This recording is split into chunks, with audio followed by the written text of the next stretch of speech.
Hello and welcome everyone to a new Composing Tutorials online roundtable. I'm very happy to welcome these awesome guys into the chat room, namely John Elleson-Hartley, Joel Dollier, Alan Meyerson, and Ian Shepherd. Welcome, guys. As per last Glad time, to be here. yeah, I give the word to Hi, you Joe. in a second. I just want to tell the audience, as last time, you can leave your questions that you have for the guys in the chat, and we will try our best to take care of these. So I want to give the word to you guys first. Why don't you just introduce yourself for a second, tell us who you are and why you are here, and then we take it from there. John, maybe start with you. Hi, John Elleson-Hartley, and a mastering mixing engineer. Started my journey many years ago as a composer for production music, which led to, because we have to learn how to mix, and that then led to mastering for my publisher, which kicked off the mastering journey. And now primarily I'm mastering and mixing. So yeah, my name is Joel Dollier. So I'm a mixing engineer. I mean, just like you, I started as a composer around 2014. And yeah, I was doing production music. Well, at first I was just doing tracks for myself, I wasn't thinking about that. And then I got a bit into production music. And then I was like, okay, I prefer mixing. So I just focused 100% on mixing. And yeah, I was lucky enough to get work in mixing. So now I've been doing that professionally for like, about 3 to 4 years now. Great. Yeah. Joel, thanks for joining in. Alan. Hi, I'm Alan. I don't have any idea why I'm here, but some people listen, some people like my mixes. I'm a mixing engineer, an occasional mastering engineer, an occasional accidental producer when someone needs to produce and I'm the only one left in the room. I've been doing it a while. I guess a while would be, my first mix I did 41 years ago. And for the last 25 or 26 years, I've been mixing mostly film scores, music for media, video games, TV shows, and stuff like that. And the occasional record that hopefully doesn't have lead vocals. And last but not least, Ian, how about you? My name's Ian Shepherd. I'm a mastering engineer and I run a website called Production Advice and have a podcast called The Mastering Show. And I'm delighted to have Alan on the call with us this evening because usually when I say I've been working for 25 years, I feel old. And now I feel less old, which is cool. Are you the dad? I actually still had my second chin 25 years ago. Yeah, mine's coming in nicely. It'll be there soon. And the COVID hair shows off my greys really to great effect. So yeah, and I bang on about the loudness war all the time and annoy people and have made some plugins as well. Sounds good, sounds good. Well, first thing, I mentioned that briefly in the introduction before we went live that this YouTube channel of mine is mostly aimed at composers working in the box and working with plugins. So I want to start from there. Joel, let's start with you. You recently published a mixing course with mixing advice on mixing virtual instruments. Overall, the question, do you see a lot of difference between, I'm sure all of you have mixed live stuff and stuff that came from composers that was just produced in the box with virtual instruments. What for you is the main difference in the approach of having live instruments in mixing and maybe mastering as well, and the difference to virtual instruments or virtual productions? And how can do you have any tips of getting virtual productions closer to the real thing? That's the first question that I got a lot.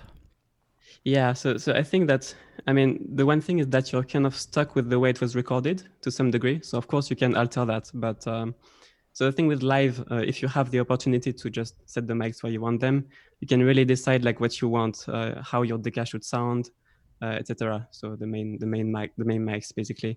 But with libraries, you're kind of stuck with the room and also the stereo field, because the thing is you can technically pan like the violin 1, violin 2 ensembles and stuff like that.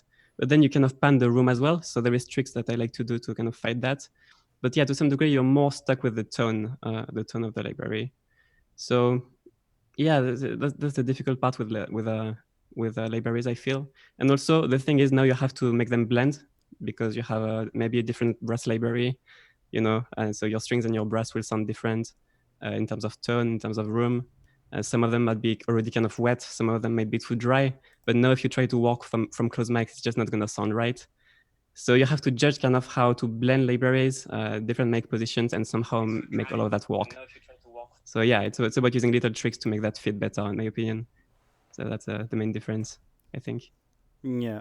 John, any experience on your end with the difference between live and virtual productions?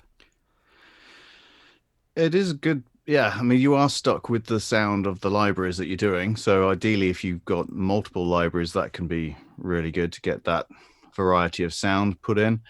The real or samples, I find, for me, very often could do with a bit more dynamics in them. So adding, rather than being quite flat where we play with MIDI, it can be within a certain range. So actually giving it, playing it up and down more, and even using, my brain is switching off here.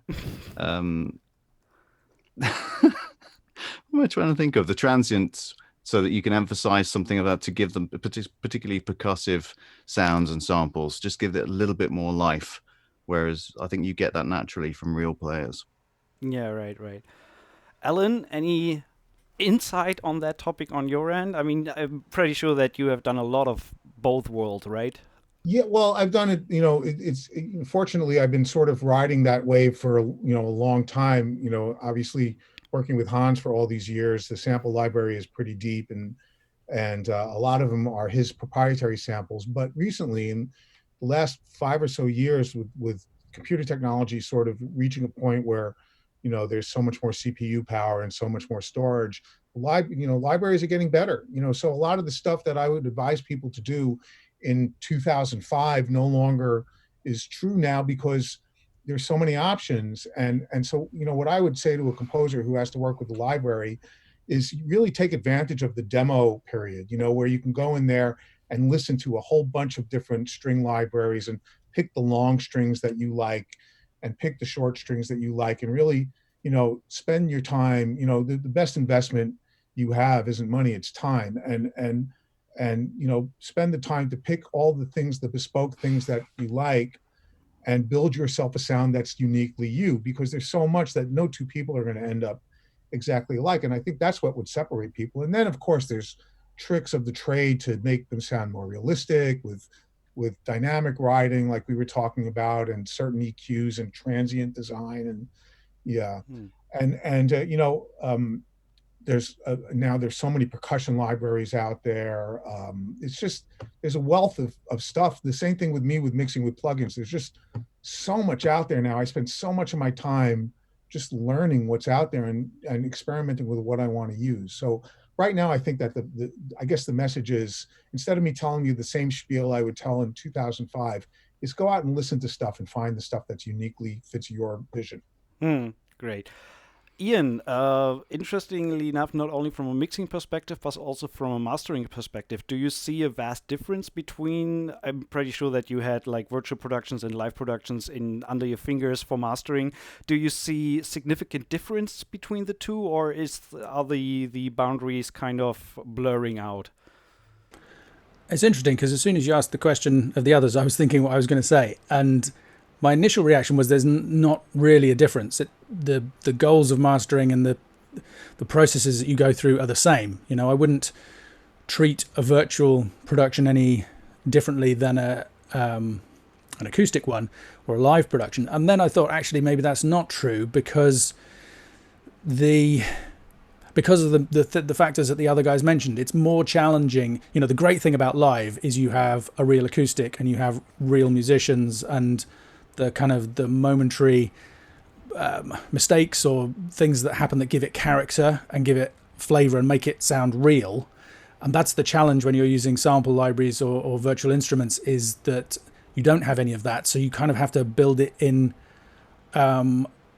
somehow yourself by careful choices of arrangements and maybe blending in a few acoustic elements. There's lots of different ways to achieve it.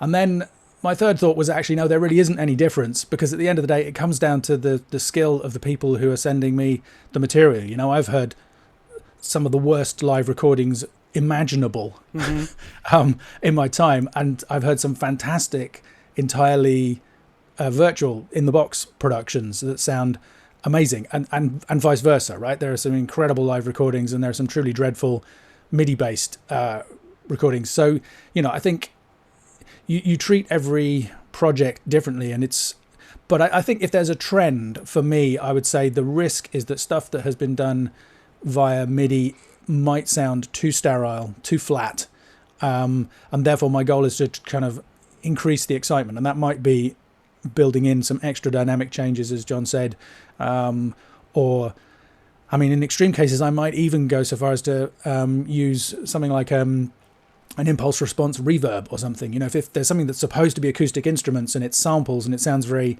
dead and lifeless, then sometimes getting the feel of a real space in and behind it. I mean, I've heard of people playing stuff back into real spaces and recording the sound of those spaces, for example. I've never done that. But Traffic in 1999. There you go. Perfect example. So yeah, I mean, it's you do whatever you need to do. So it's the same mindset. The challenges can be different, but at the end of the day, it depends on what you get. Yeah, we will get into that. Thanks for the answer there. Great insight. And maybe we get into that. Say one other thing that's an important point about this. You would not believe, for those of you who are working with sample libraries, you wouldn't believe the power of putting one live instrument on top of the samples. So if you have a sample orchestra and you're playing an ethnic woodwind, if you have a friend that can play a little wood flute or something on it, to replace that one singular sound, or add, we do this all the time with Tina Guo, where someone programs a bunch of low strings and then she'll just play the one part above it on the cello, and it just brings the whole thing to life. So that one instrument can make a huge difference. Yeah, that's my experience as well. So you can do all the virtual production, it's sounding great, but as soon as you put a human element on top, it just raises to another level. So, and that is oftentimes more justifiable than booking a whole orchestra, you know. So it's oftentimes easier to find a session musician to get stuff on top. Absolutely. I mean, the thing is with that, if you get an orchestra that's not too good, you might run into some issues, especially if the track is very difficult to play. You might be very disappointed because you might pay like 2K or 1K. And if it's a bit of a fast, difficult piece, it might be completely unusable depending on the orchestra. So like I would advise people to use a good sampled orchestra, do good MIDI programming, and then slap some live instruments on top. Because generally, if it's a difficult piece, it will be the best option. I guess if there's a bit of budget and it's a very simple kind of, slow piece, a full live orchestra could do. But yeah. Yeah. I want to get to certainly if you're John. Yeah. Can I just put up in? Yeah, it was the main thing from the mastering side when I've had composers who've had a lot of orchestral samples, and they do add one live instrument. It's making sure that's as good as possible because from the recording point of view, some aren't recorded in a good setup so that you can hear the room of that instrument, so it doesn't fit as well into the mix. So it's just to watch out for that, really. Yeah, true. Except I sometimes love that. Sometimes the character of the room is exactly what you need to give it that little something. The thing that springs to mind is the French horn on Sergeant Pepper. It's like, it's loaded with room, and it's not, you wouldn't necessarily say it was the most, I mean, okay, it's Abbey Road, so it's arguably it's one of the best rooms in the world. But actually, in that particular instance, you listen to it and think, well, I don't know where he was sitting and what was around him. It doesn't sound that great. But it just adds character sometimes. It just... Yeah, true. There was a question, and I think that spans even a little bit further. In my experience working 10 years in the production music industry, I feel that the job of a music composer has not just slightly changed over the last 20 years, I would say, from not only writing music, but to being a producer, being a mixer, being a master. I'm very careful with that word now, being a mastering with you guys on board. I feel a bit intimidated to call that mastering what we do on our production music queue. Sometimes we're slamming an L2 on top and we're good. But so there has been a lot of changes in the requirements for our job, which does not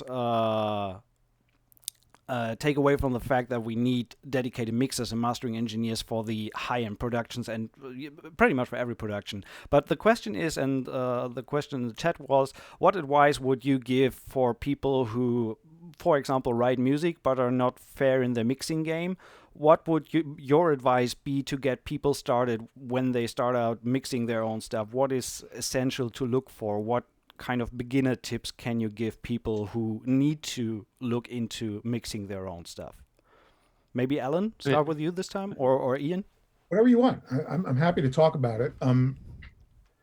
That's a big question. You know, a beginner mixer is we all make the same mistake when we start. We want to put vanilla syrup on vanilla ice cream and put it on top of a vanilla cake and wrap it around with vanilla frosting. You know, it's like we want to put everything on everything and sort of just, oh, look at this great reverb.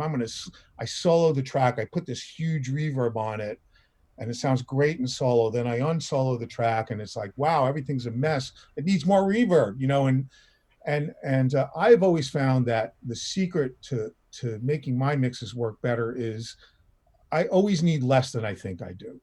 And so I have this thing that I teach about it and everything called the 20% rule. No matter what you do, back it off 20%. And chances are by the time you're done backing off the little 20% here and there, you're going to end up with a much more clear, much more detailed, much more carved and etched mix.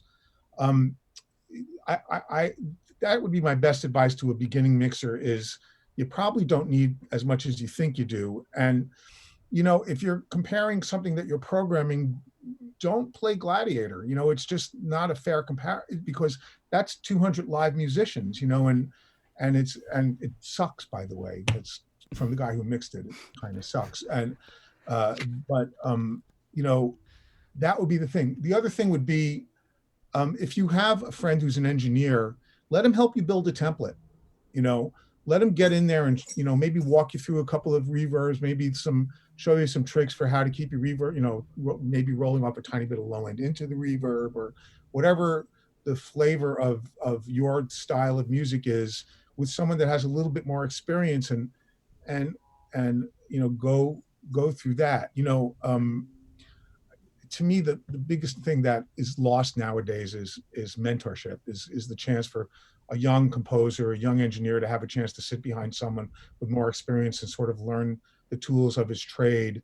You know, everyone now, of course, with a laptop and Logic and $50, you can sound as good as anyone else, you know, with the tools you have. So it ends up that it gets harder to get started in a funny way because it's all a little bit too available. So I guess what I take away from that is make it less, let someone help you, and, you know, don't compare to something that you really don't have a fair chance of comparing. Like you can't compare your synth mock-up to John Williams. It's just gonna hurt. You're gonna sleep and not go to sleep. And that may not even be a question of the mix alone. Maybe the composition itself might. Yeah, well, exactly. You're talking about a composer who's then doing his own mixes. So there is no real, that line has completely been blurred between a mixer and a composer. When it comes, every composer I work with does fantastic mock-ups, you know? So they, you know, it's part of what the job of a composer is now. Yeah. Thanks so much. Very valuable insight there, Alan. John, what about you? Do you have any starting advice for people who need or want to get into mixing? Well, I'd certainly always remember that we're always learning, because it's not like you're suddenly going to go on a course and go, okay, a couple of months, I'll be done and everything's awesome. We all sort of change now and then, or we add a new process or approach to something. So don't get frustrated as well, that it'll take time and work at it. And remember that we're all feeling this, you know, even the greats will have that pause of moment of, is this good enough? Does this sound good enough? Is this right? So we're all on the same playing field. Certainly, I mean, we've got the greatest access to information now with YouTube. There's so much on there now that you can just do it and then experiment, play, experiment, learn your gear, learn your headphones or the room that you're in, your speakers, and get really comfortable with it. And Yeah, just keep YouTube playing. can be a blessing and a curse at the same time, though. But true, we have Yeah, a wealth of especially information. when you get the, yeah, you should always do this for mastering or something. No, same approach.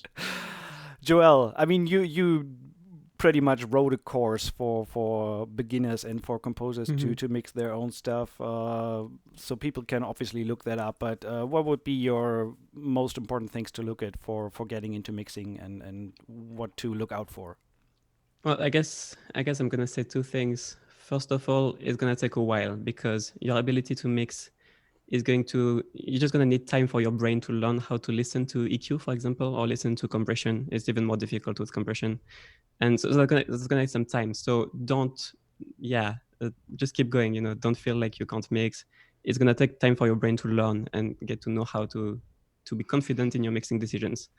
And the second thing is be careful with the advice online, because first of all, lots of advice is not for orchestral. It's going to be for other genres.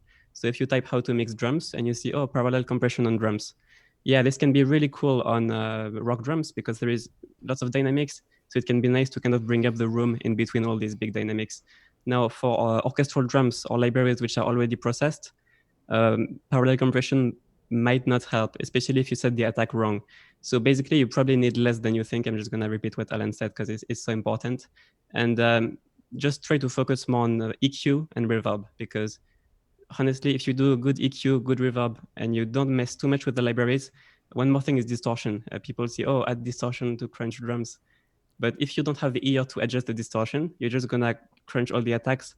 All the transients they will lose definition, and you will just lose the impact, the definition, especially if it's like a fast rhythm. So it can be very easy to turn your taikos into a noisy mush. And yeah, just be careful with that. Basically, don't do any processing if you're not sure if it's good, or if it's adding something or not. I think that's a big mistake. But yeah. Ian, you're left out that it's sort of just a specific thing that's really, it's an immediate 100% improvement is figure out in your track what you want to be the low end of the track. And whatever that is, whatever else has low end, get rid of it. And like there are guitars that might have shit down in 100 and 200, but really the work they're doing is up in 1K and 2K. So you can roll that off and that immediately will clear up the low end of your track, and you'll be starting from a whole different level at that point. That was a trick I learned in New York in the early 80s from Bob Clearmountain, who just was like, the only thing that had low end was the bass and the bass drum. Everything else was, you could solo it. Sounded huge in the track and you'd solo it. You could add low end, but in the track, it doesn't really need it. Soloing is a very dangerous thing. You soloing like, soloing is like 150 proof rum. You just want to sip. Yeah, I really agree with that. Same for reverb, cutting the low end from the reverb, because it can usually build up.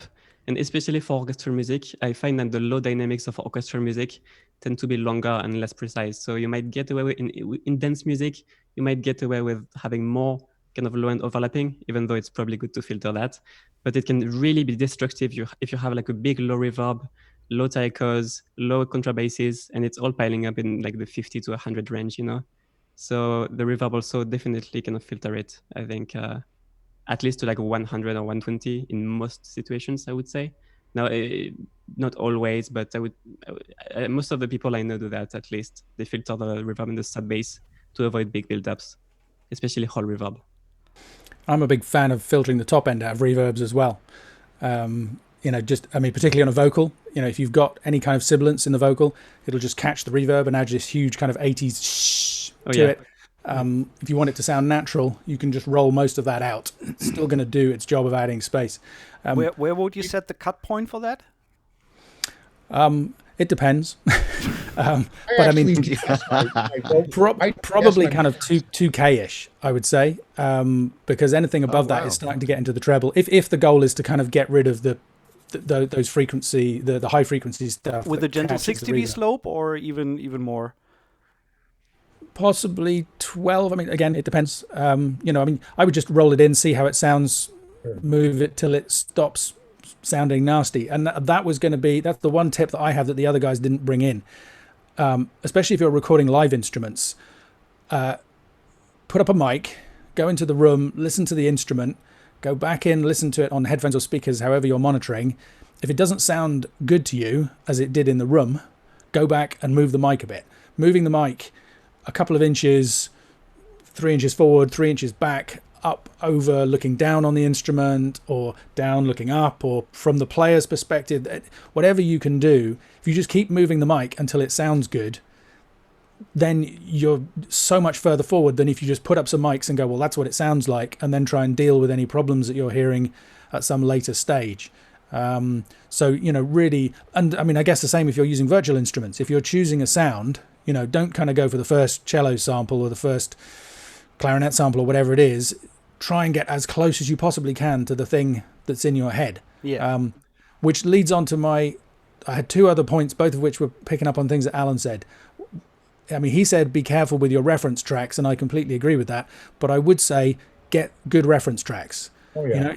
If the key thing with all of this stuff is knowing what you want. If you know where you want to get, you can hear what's wrong with what you're doing, and you can get closer to it, and then you'll be fine. I mean, it's a bit painful because you spend your whole time knowing how badly what you're doing sucks, but at least you're going to be moving in the right direction rather than just kind of going, well, is that good? I don't know. So I would use reference tracks, and I would listen on your mixing or mastering system to as much stuff as you can all the time. If you're emailing, if you're surfing the web, if you're doing your accounts, soldering cables, just have music on that you know sounds great everywhere else, because then over time your brain will learn how that sounds, and then the whole mixing process becomes easier because you put what you're working up on and you go, oh, well, that's wrong because it doesn't sound like X, Y, Z.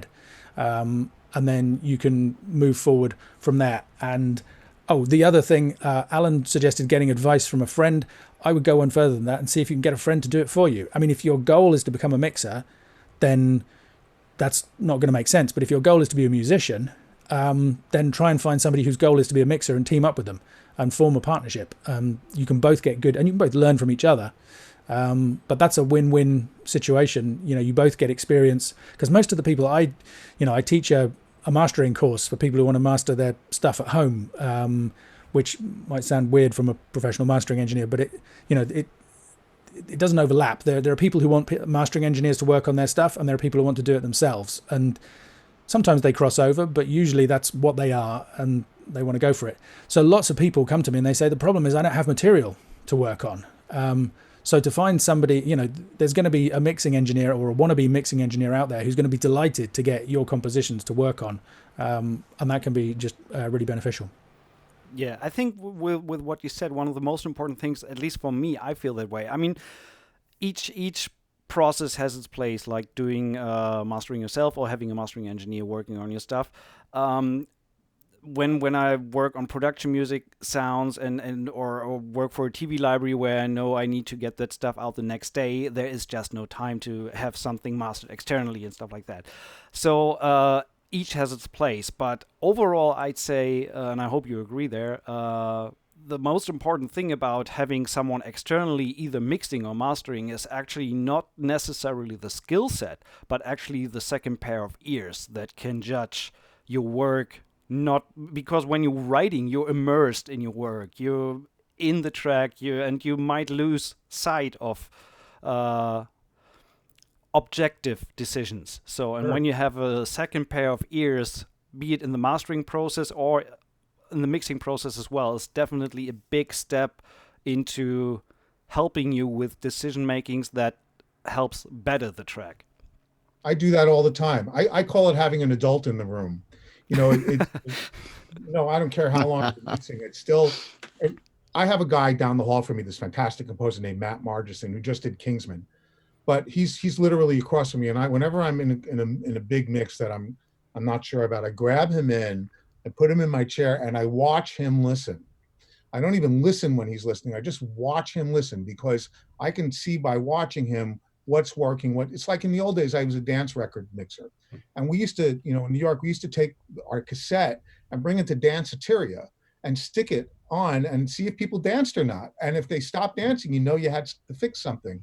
So I would watch the adult in the room Hans being the ultimate adult in the room. Nothing sounds good when he's in the room. The adult in the room, and watch them listen. And if they're like doing this and they go, yeah, man, you know, you're somewhere. And if they're just sort of sitting there or checking their phone, or then you still have some work to do. Sounds good. One thing that always runs either through the internet and through composer talks, and I got the question in the chat here, and I got it beforehand as well, is the topic of gain staging. So can we kind of find a way to put very briefly what it actually truly means and what it does to help you with your mixes? Who wants to jump on board? I'll give it a shot. Go ahead. Ian. Are you sure?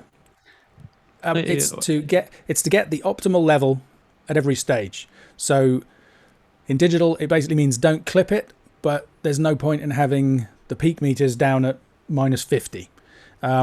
Digital is much more forgiving, providing you don't clip it, than analog. So, you know, probably to have the peak levels anywhere between -6 and -10 is okay, especially if you're at 24-bit. And then after that, you keep everything at a sensible level. So to give you a good example, if let's say you're running a plug-in emulation of an SSL bus compressor, G-series bus compressor.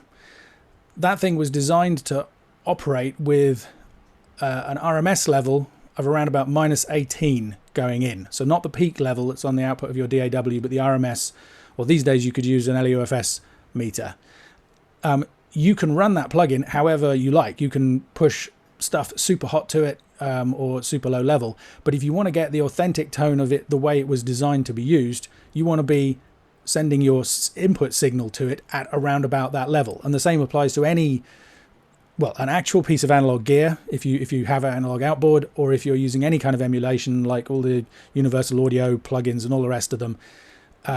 Gain staging is basically getting the level so that it's in the right range for whatever you're doing to it. Modern DAWs have floating point DSP, so you can push the faders up, pull them down later, providing it doesn't clip at the output, you're going to be good.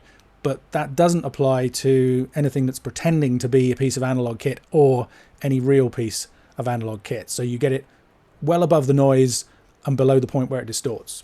Going along there, one question to that, what would you say would be the aim for the 2-bus with everything summed up before any plugins are applied? My gut feeling from what I learned told me around -6 dB before it actually gets any master treatment, so to say. Is that something you would go conform with, or what -6 is a good rule of thumb. I mean, the basic answer is don't clip it, right? Because if you clip it, you're damaging the signal. But providing you're not hitting 0, then you should get a clean result, and the mastering engineer will be able to deal with it. I like to recommend -6. This back in the day when you had DAT machines, they had so digital audio tape machines and consumer or prosumer level digital gear. It would look like a digital meter on the front, but it could be an analog meter and it might not be calibrated. So if you pushed it too close to 0, there was a chance you were actually going over without realizing it.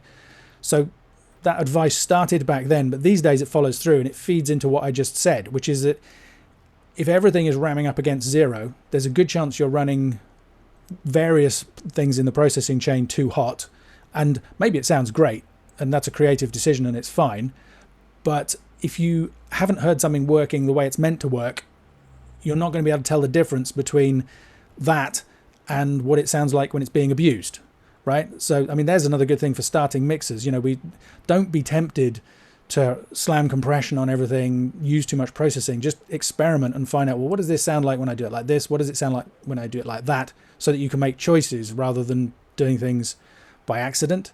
But yeah, if you aim for sort of -6 to -3 peak, there's a good chance the RMS is going to be at a sensible level below that, and you're unlikely to have done anything too horrific by mistake earlier in the processing chain. But bottom line is don't clip it. Yeah. I mean, I got tracks as well that were like pretty much -6, but they had the master fader at -12 or something, so they were actually clipping all the time. It was -6.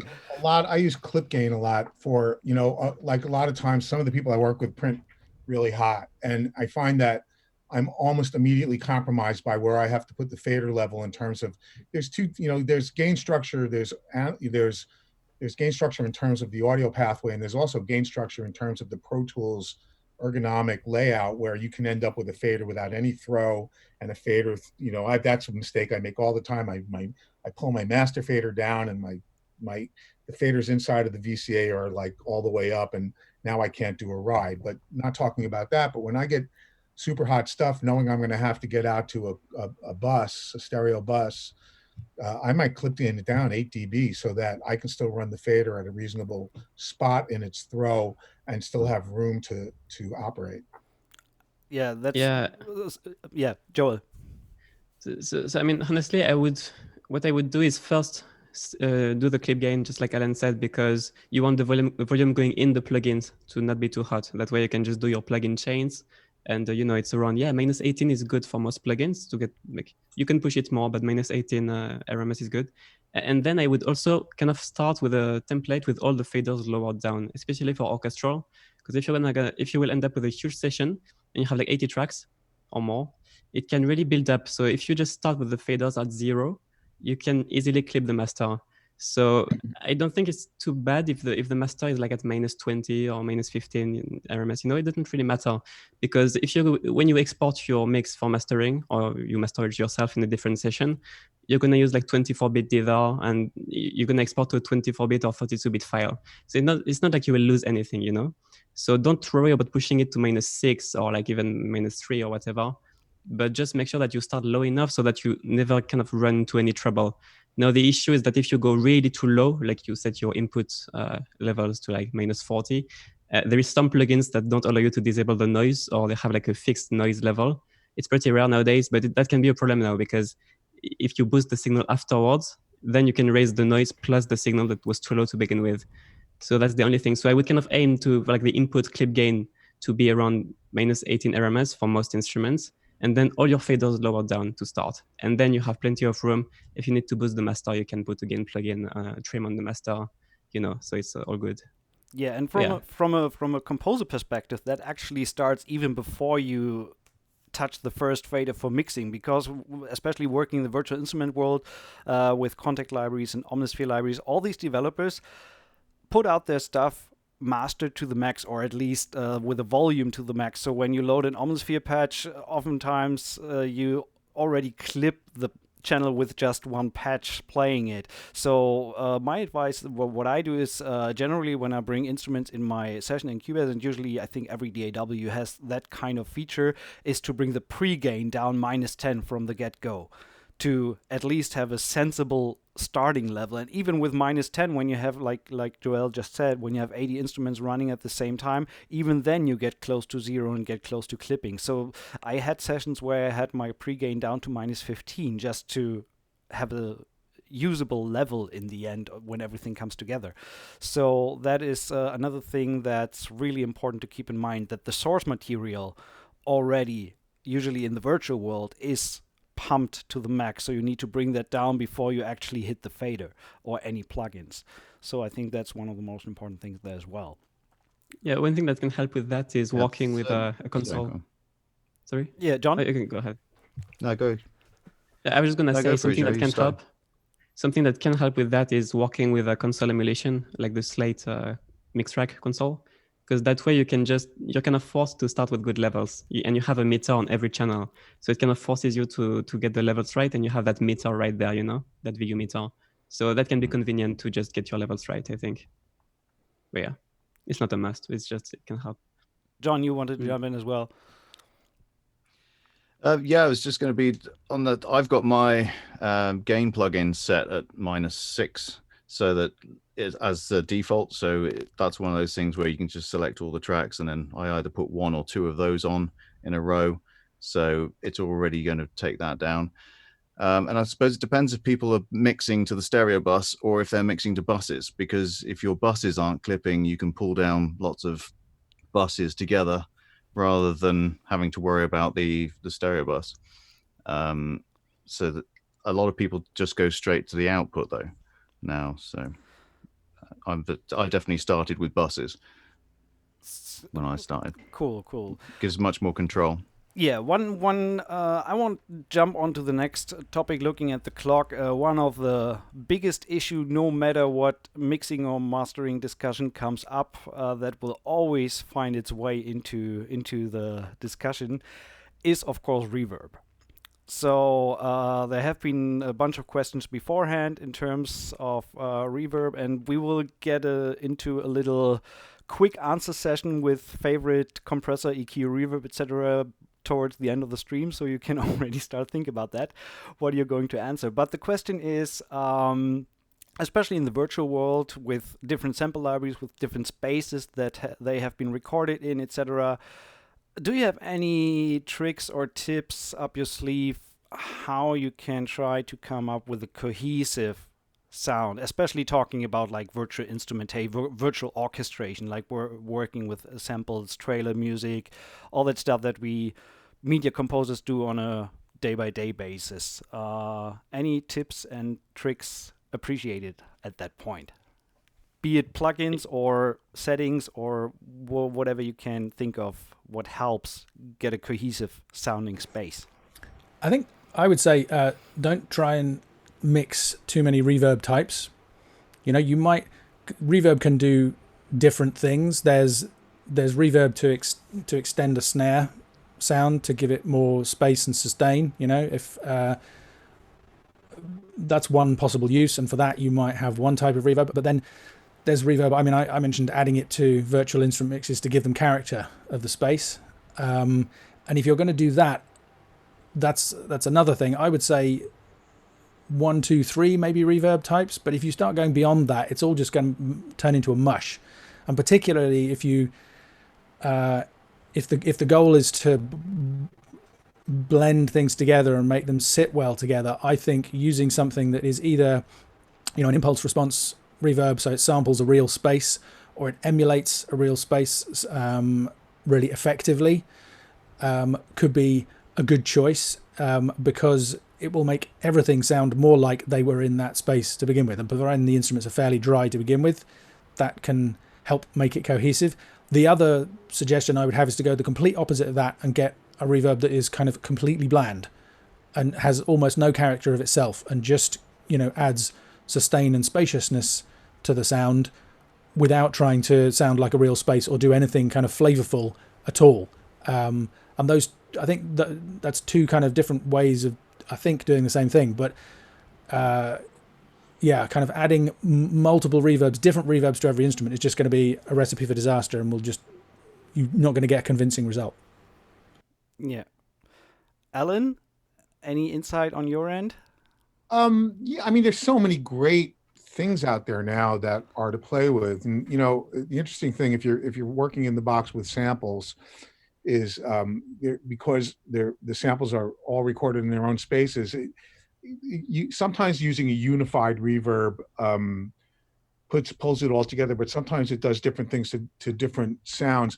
I saw a lot of people in the chat box talking about the new cinematic rooms, which I actually was a beta tester for, and I'm finding that to be a really, you know, it's so funny. Like with the good software designers, the default setting that comes up with the good ones usually is a pretty damn good setting, and that's one of those cases where, you know, that's a good reverb I found to sort of make things work together. I've been sort of using it a lot. I'm not selling it because I don't make any money on it. I'm just telling you it's a good piece of gear. But you know, I have my favorite things that I go to. I'm a big Bricasti lover, so I use the Bricasti and I use the Seventh Heavens.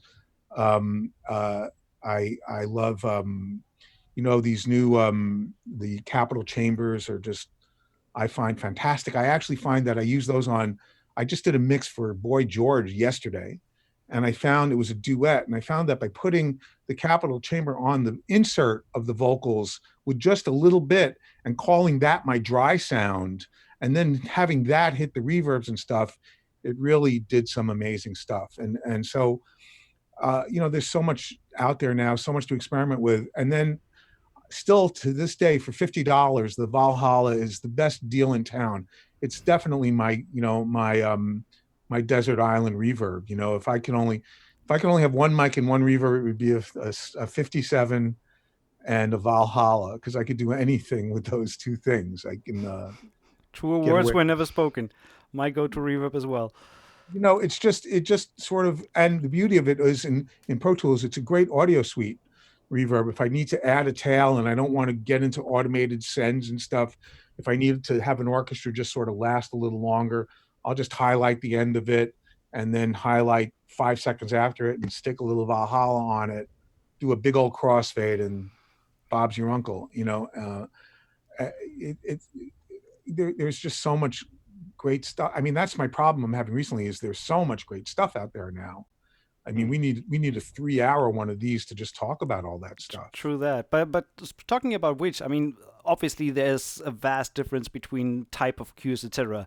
But if you would put out an average, what's your average tail length for reverbs for orchestral Well, works? for orchestral stuff, I can be pretty specific about that. My average tail length is about 2.4 seconds, with the low end sort of crossed over at about 400 at a multiple of 1, nothing, and then with a high frequency roll off at the higher frequency starting at about 5K, rolling off at about 2 dB per octave, and that's sort of my with a 60 dB pre delay, and I can pretty much do that on 5 or 6 different reverbs and get a satisfying result. I could use a 480, I can use Seventh Heaven, I could use anything that is a reverb that has a pretty good depth of sound.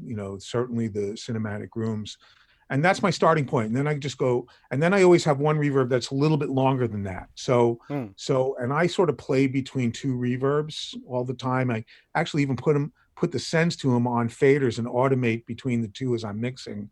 Like when a section gets a little more actiony, I'll just literally pull down the reverbs a couple of dB, the sends into the reverb.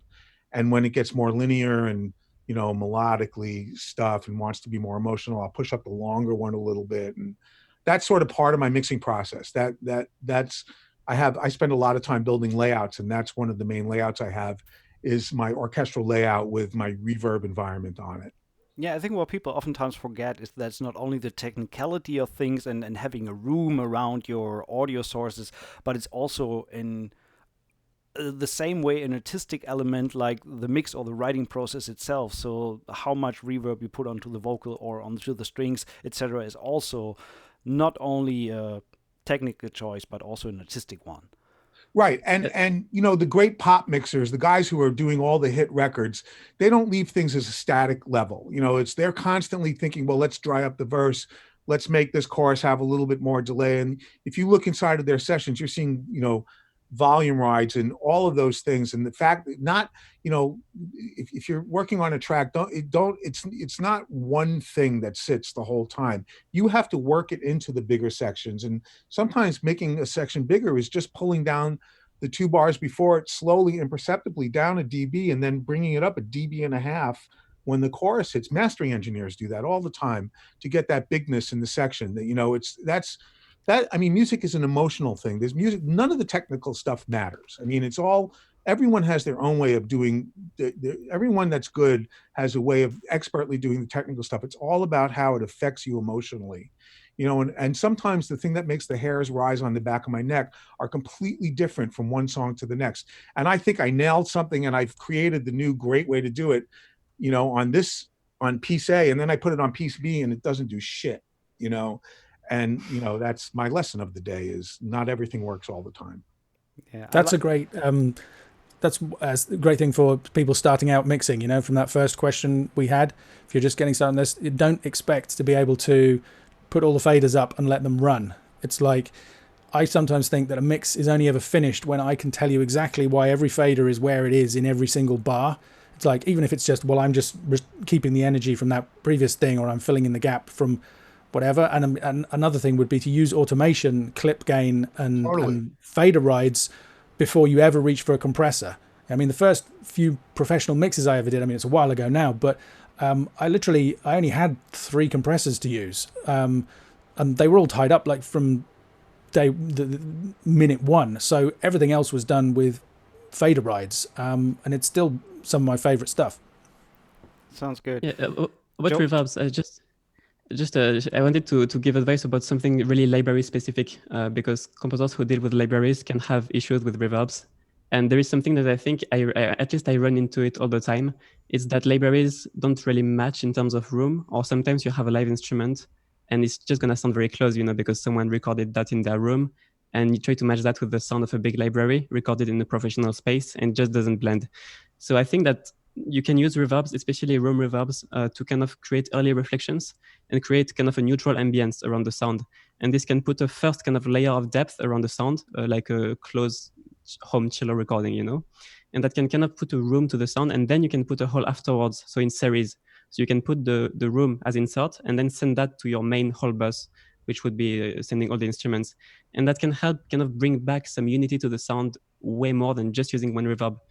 Because sometimes if something is way too close-mic'd, adding a ton of reverb, a ton of hall reverb will just add a lot of blur and tail, but it will not really have that first layer of depth, which will be necessary to blend that instrument with the rest of the orchestra.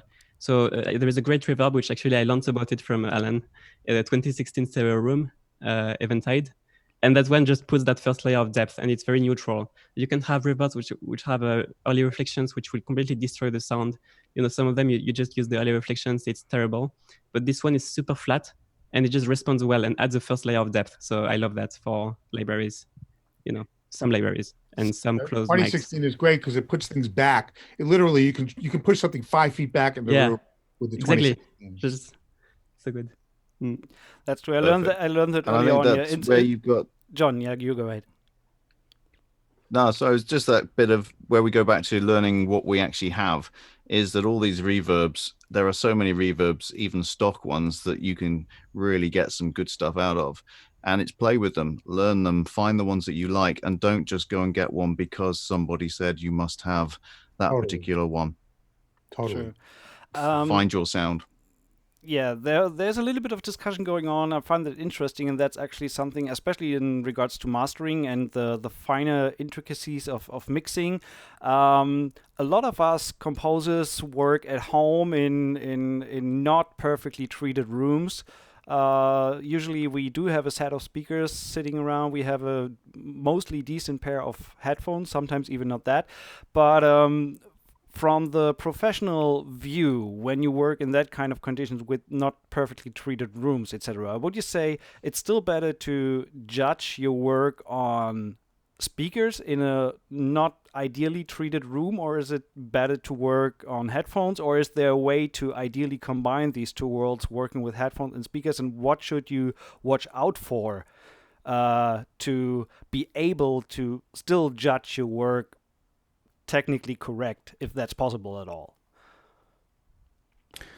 So the advantage of headphones is they take the room out of the equation.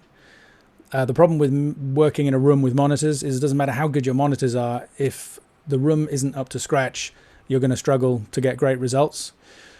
I've heard people work really successfully on both headphones and monitors, so I don't think it matters which ones you choose. Personally, I prefer to work on monitors, on speakers.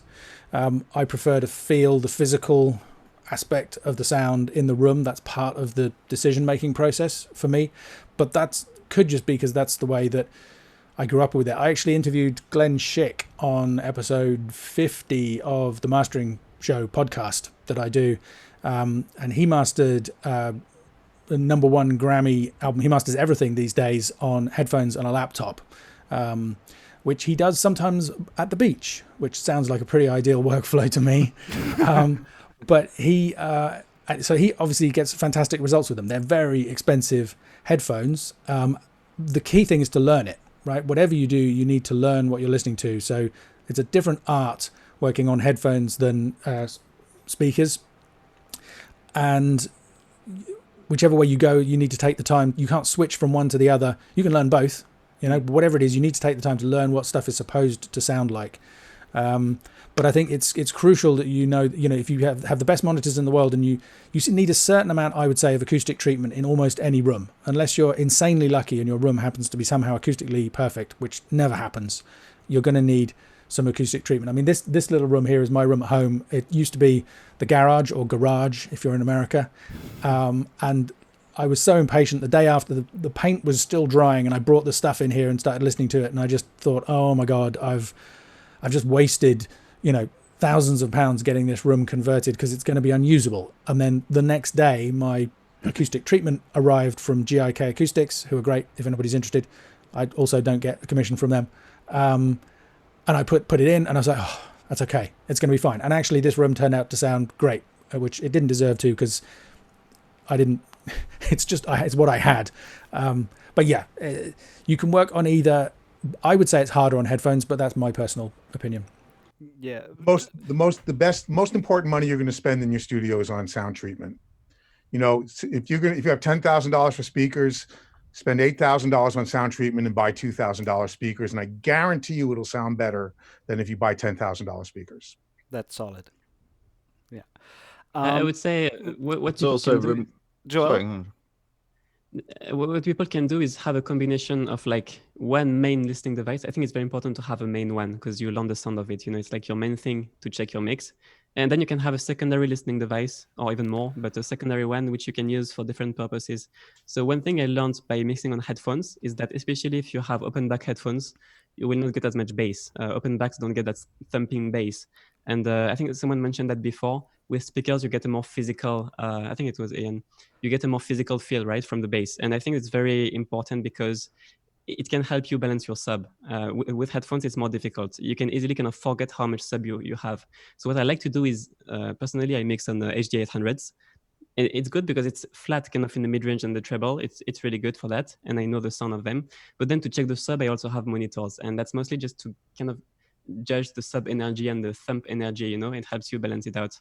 So, but I think definitely have a main kind of listening medium. And if you don't have money for a lot of room treatment and really good speakers, don't bother just mixing only on speakers, because even if it's the best speakers, you will have huge dips, especially in the bass. Like you can have like 6-8 dB dips in the frequency response, and it can be dramatic, especially to balance bass lines and stuff like that.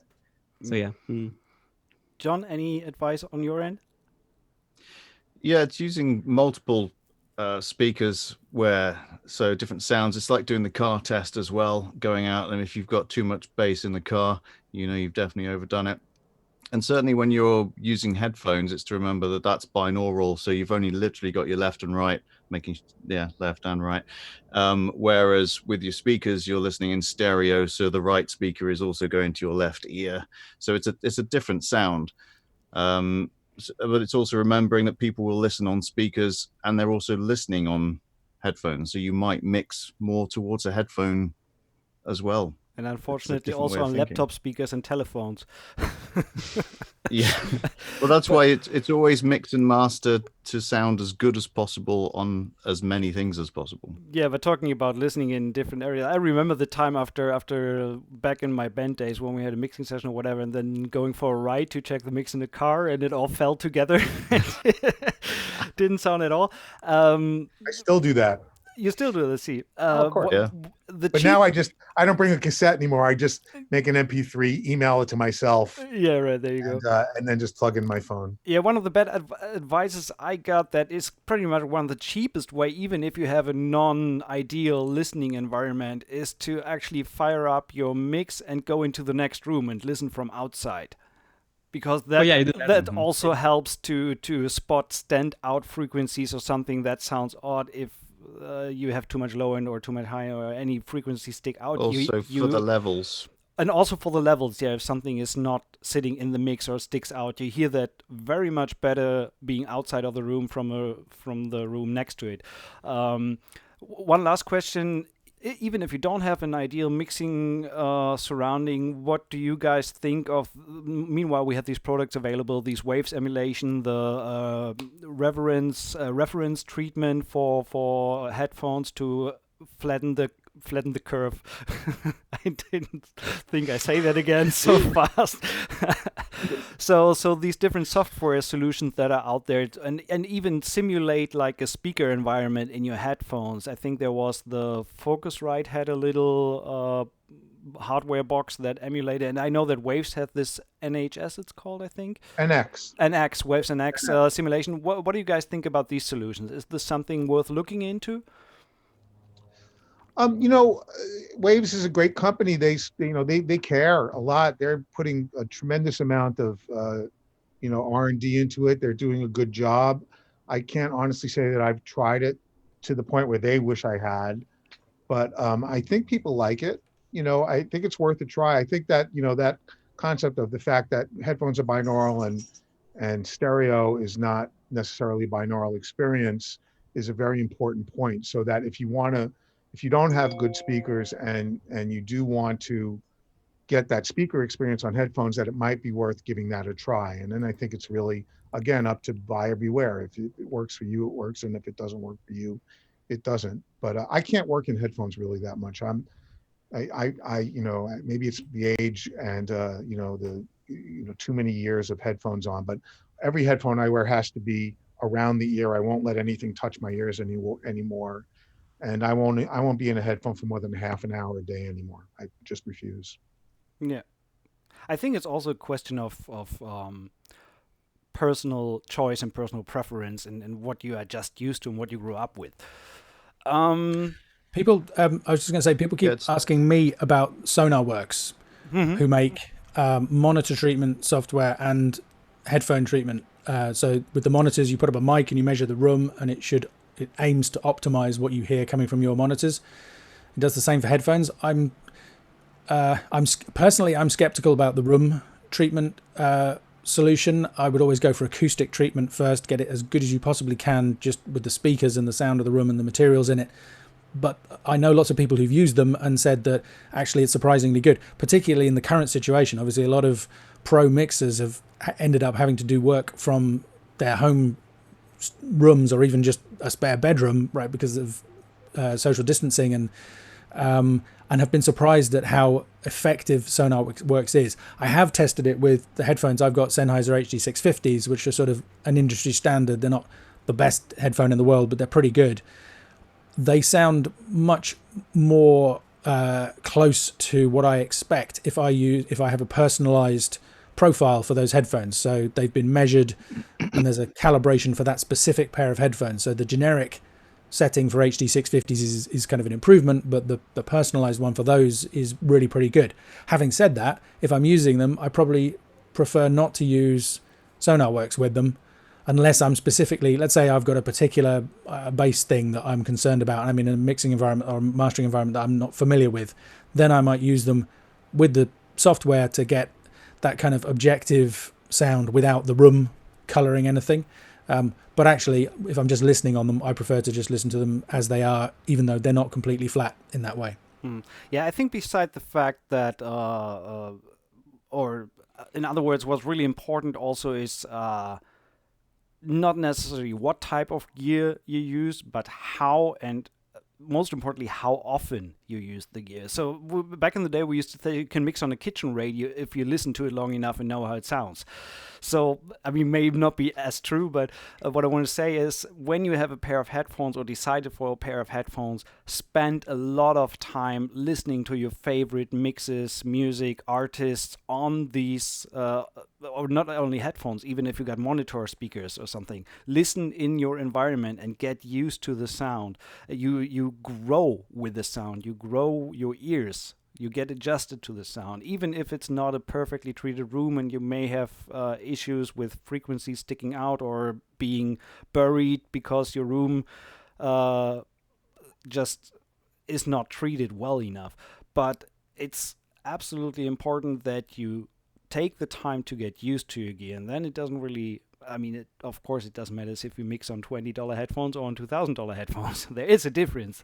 But if you not take the time to get used to what you hear, even not with your own music, but just with what you regularly listen to, I think that's one of the most important things to do. And it was mentioned in the chat, one thing that I really like also, besides the actual acoustic feedback, Isotope has in their Ozone suite, have their monitor tool, what's it called? I forgot the name. Tonal balance control. Tonal balance control. Yeah. Besides the fact that it gives you a little bit of satisfaction when you see that line perfectly in the center of the tonal balance spectrum, it still helps to see stick out frequencies that you may not be able to hear in a non-treated environment. I just want to push back very slightly against the idea of you can get used to almost anything and achieve good results with it, but it gets exponentially harder. We actually, about 15 years ago, the company I worked for moved buildings, and there was a crossover period where not all of the new studios were finished, and I had to work in a room that was far from ideal, and I had B&W 801 speakers, which are fantastic speaker, I don't know, £10,000 or something, that straight out of the old room sounded amazing, and I was just completely lost. Part of that was, and even, I mean, I had to do it for weeks, and I didn't adjust at all comfortably. Everything just took much, much longer. And the other thing, just very briefly, is you sometimes hear people say, well, everybody's listening on earbuds, so we should mix or master for earbuds. And I completely disagree with that. It's because a really low quality monitoring system like that is going to actually hide things from you. So it might sound fine on those, and then you take it somewhere else and it sounds ridiculous. You want to get, I mean, it doesn't necessarily have to be super expensive, but you need to put the time and the effort to get the monitoring environment as good as it can possibly be. By all means, then check it on lower quality systems like smartphone speakers and in the car and on earbuds. But those shouldn't be the final decision. You then come back from those and go, okay, can I hear? Is that really harsh at that frequency, or is the sibilance really bad, or is the bass out of control? Whatever it was you thought you heard, and then make your decisions with the highest quality monitoring you can. And that's another thing. Yeah, also, very good point. Yeah, I just want to add. You don't even if you don't have the money to get into proper room treatment, pay $5,000 for a proper kit of gear to have panels and everything installed into your room. It starts with the simple things. So just looking at Ian's background there, with having a bookshelf in the back of your room, having a sofa opposite of the speakers, so stuff that distracts the waves in the room already helps. So obviously you will have a way harder time in an empty room to mix something where everything bounces off the walls. So try to, what you want to do is to stop the audio traveling throughout the room back and forth. So put something on the walls, even a picture on the wall can help, as simple as it sounds. But that's just the starting point. I mean, you working into it more over time, you will grow into it and maybe get some sound panels over time. I mean, I built my sound panels myself, so that's a possibility too. So you don't go broke on acoustic treatment for your room. That's definitely an excuse there. Definitely, for a couple of £100 or dollars or something, you can get the Rockwall. And I know even these materials on here, that was on a sale, and you just go to a big place and make sure you can breathe through the material so the sound will go through it. But going back to the Sonarworks as well, I use that, and it really does make that difference. But I would definitely reiterate that thing of go for sound treatment first, so that you get the room as good as possible, and then use that on top. It took me about a month, I think, to get used to the new sound with Sonarworks, but you're constantly playing music through it. And I use the standard one for the HD 650 headphones, but I have that at 50% because I don't want as much bass in the bottom of it. But again, just listen and keep doing that and learn what you sound. Regarding Sonarworks, I think it can be a bit dangerous, at least for headphones. In my opinion, it's kind of hit or miss, because I tried it on these and it's like past 20%, it starts being weird. Like the high mids are just dipped like crazy. Is that a customized profile though, or is that the general profile? HD600 general profile. I really, if you're going to use Sonarworks, I think it's essential to get a personalized profile. So either buy a pair and get the profile for those, or send them away and get them measured. It's possible. You don't get the best out of it without that. Yeah, that's possible, because I mean the tolerances are quite small with Sennheiser, especially these, but still, I mean, past 20%, it just sounded wrong. So, but I heard that from some people who have like some cheaper headphones with the kind of messed up frequency response to begin with, it kind of did wonders. So I would say if you have headphones which are already like 1K or like really good, like really flat headphones, maybe don't be careful with Sonarworks. Try it, see if you like it, see if it actually makes things flatter, because it might not, especially the default profiles, like Ian said. But then if you have a pretty average headphones, but you can try it and it might really boost the sound quality a lot, you know. But yeah, Yeah, you can't really trust on it like that. yeah, on my end, I have the DT990s with a 50% setting on the Sonarworks, and I won't look back. So I'm absolutely, Yeah. and that's the standard stock profile that they come with. So they are not measured with mine, and I'm already happy with the result. I don't like the 100% setting or pushing it further Mhm. because then it sounds kind of a little bit strange. But at 50%, I'm absolutely happy, and I feel maybe biased there, but I feel that I can better judge my work with Sonarworks on instead of without it. Especially since I work a lot of at night, and then you don't use the speakers, and so it really helps in my opinion. We are actually nearing the finish line, so I want to first of all thank you guys so much for jumping on this. That was a ton of really great insight into your work and into what we as composers and media composers struggle with every day. I want to do one last short round. Don't think too much. Quick answer. Plug-in wise, favorite EQ, favorite compressor, favorite reverb. John, go. EQ would got to be the Fab Filter Q3, just the versatility of it. Compressor, I would go for it's the Iron. I can't remember it. It's the that, or we go for an API 2500 if I want to add some punch in there. And reverb, I do love the 2016 that we talked about earlier, but even like the Logic straight one that I use quite a lot in there as well. The IRs in there are really nice. Sounds good. But very much, I'm that person that if you like it, use it. So yeah, Joel, Fab 3. Yeah, so obviously EQ Fab Filter Pro Q3, compressor Pro C2, because if you're gonna get one compressor, I guess get one that does everything more or less good. It's not very colored, but it has several modes. It sounds good. That's what I would recommend. And Reverb VSS3 native, because I think it sounds really good, especially for orchestral. And it has lots of different parameters as well. It does rooms, it does everything. So I love it. Yeah, that would be my 3. Alan, your favorite 3? Nope. Not gonna go there. Nope. It's too many. So for cutting, EQ is two things. It's cutting and it's boosting. Cutting, you tend to go with narrower bandwidths. Boosting, you go with wider bandwidths. For cutting, I use the Fab filter or the Massenburg. For boosting, I use a million different things depending on the color I want. The E27, the PSP Audio E27, I love it.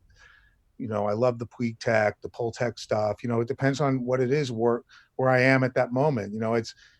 They're flavors, and sometimes I'm in a chocolate mood, and sometimes I'm in a vanilla mood, and so I can't really go there. And with compressors, there's if you want a compressor with coloration, there's so many choices, and if you want a compressor that is just literally the math, for that I probably use the C2, the Fab Filter C2 quite a bit for the math compression. If I know exactly where I want the release to be, I know exactly where I want the attack to be. I want to be at look ahead and do all that tricky stuff. I'll use that. But there's so many. I love so much stuff that's out there now. I'm just like a kid in a candy store. So nope. Gotcha. But still, thanks for the answer. Ian? I have an unofficial catchphrase, which is, it ain't what you use, it's the way that you use it, which I think you probably said yourself, Dirk, somewhere at the beginning of this. So I don't really care, but I do have some favorites. I'll make it simple. TC Electronic Everything would do me, except that you can't get, or you haven't been able to get their stuff as plugins. So I'd agree with Joel, the VSS3, I think is a fantastic reverb, especially for those emulations of real spaces. And for getting a mix to kind of gel together in the way that you were asking about, that would be my favorite there.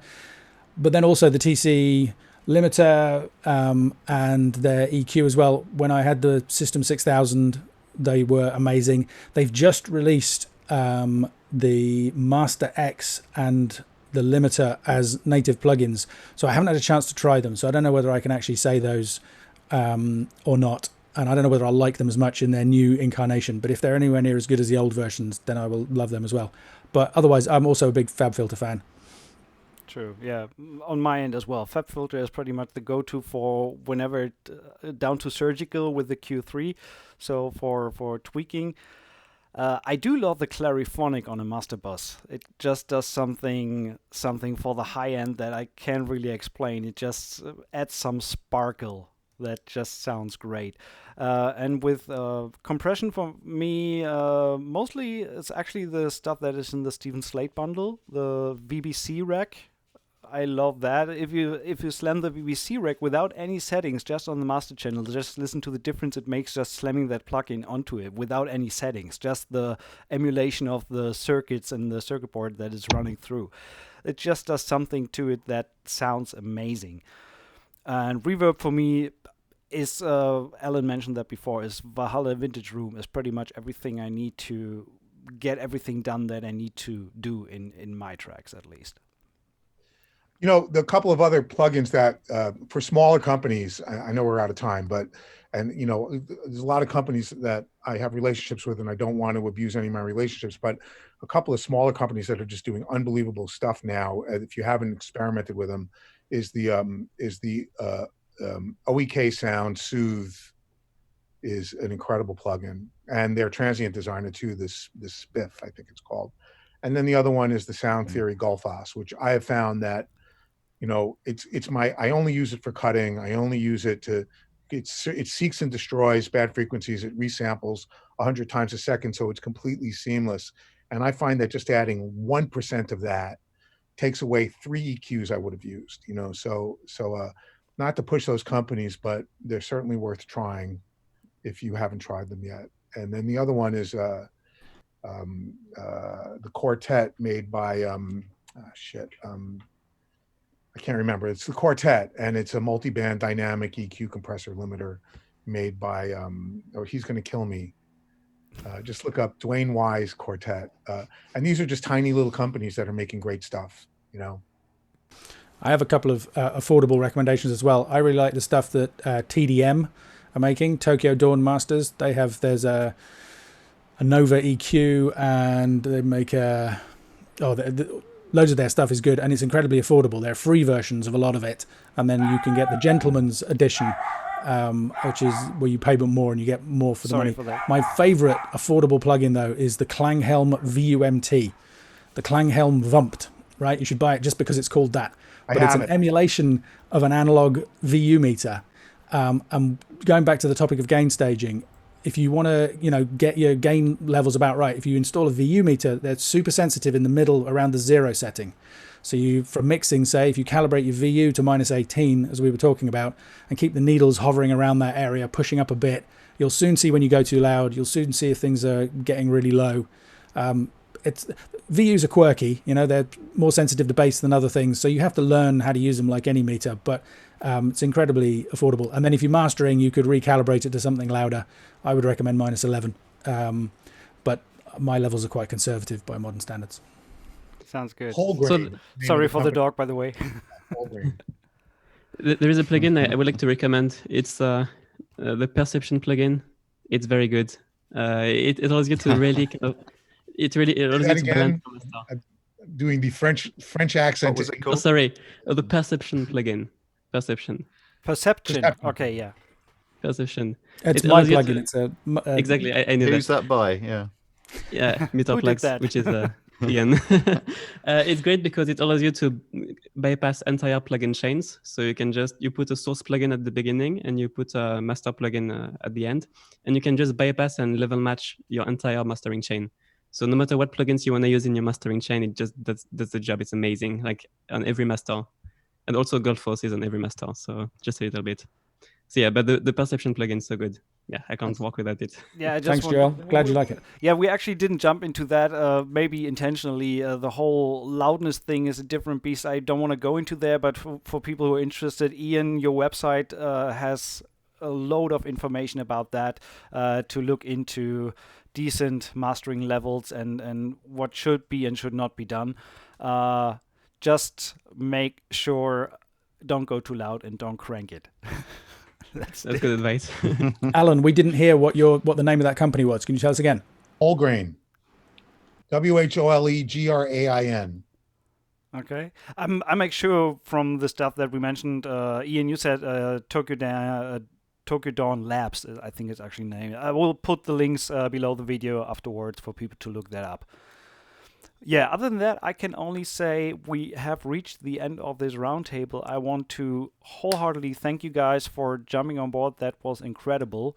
John, thank you so much. Joel, Alan, and Thank Ian. The stream will be available Well, thank you obviously for doing it, afterwards Dirk. on the YouTube channel, and I hope that you guys out there got something out of it. I certainly did, and leave your comments and questions below the video later down the line. I also wouldn't mind if you subscribe, of course. And thank you guys for jumping in on that, and I hopefully see you soon in that kind of format. I really enjoyed that. Thank you. Thanks See for you. Thank you having very me. much. See you. Bye bye. everyone. Bye, guys. Thank you. Cheers.